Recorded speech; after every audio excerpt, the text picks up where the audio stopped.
Hey everybody, Tom Barnes, Stories from the 78, coming to you from the lakefront right here in Chicago at Montrose Harbor. And look at that, right? Pretty spectacular. See the waves crashing up against the shoreline. Pretty majestic sight, right? It's the closest thing we have to an ocean here in the Midwest, and that's why I came down here, because I have a really cool story to talk to you about. The guys that are Ben and Charlie, they sailed across the Atlantic Ocean, and I'll get to that in a second. But the reason why I'm here, and I thought this, A, it's the closest thing to an ocean we have here in the Midwest, right? Second, I've talked to a sailor or two, if you will, yes, and boaters in general, and some have sailed in the most exotic places here in the United States.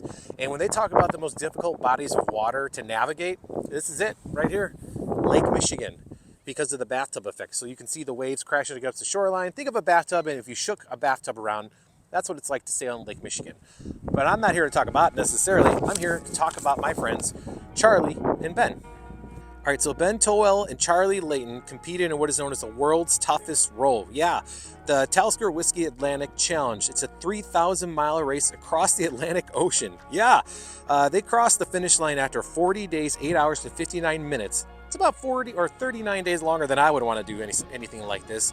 But they are known as the Dreamboats. Ben and Charlie began training for this journey over 2 years ago.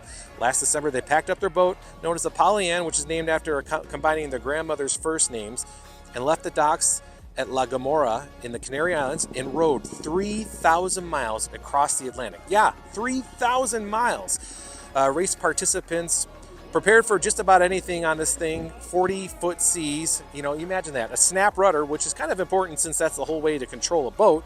Capsizing and other things like, whales and other giant large sea animals. Yeah, 6 weeks of that, right? Ben and Charlie somehow managed to get this whole thing done and cross the finish line first. To support their journey, Charlie and Ben raised over $150,000 for a local nonprofit, dedicating it to building state-of-the-art teaching gardens and public schools across Charleston, South Carolina.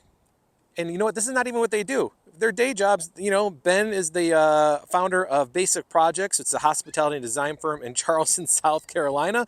And it operates hotels and the whole thing. Regular guys doing regular things, except not so regular. I think that's awesome, right? I mean, what have you been doing? All right, so there you have it, the story of Ben and Charlie. Tom Barnes Chicago at gmail.com. If you have a story from the 78 that you want to tell me about, head over to the website, storiesfromthe78.com. We'll see you guys later.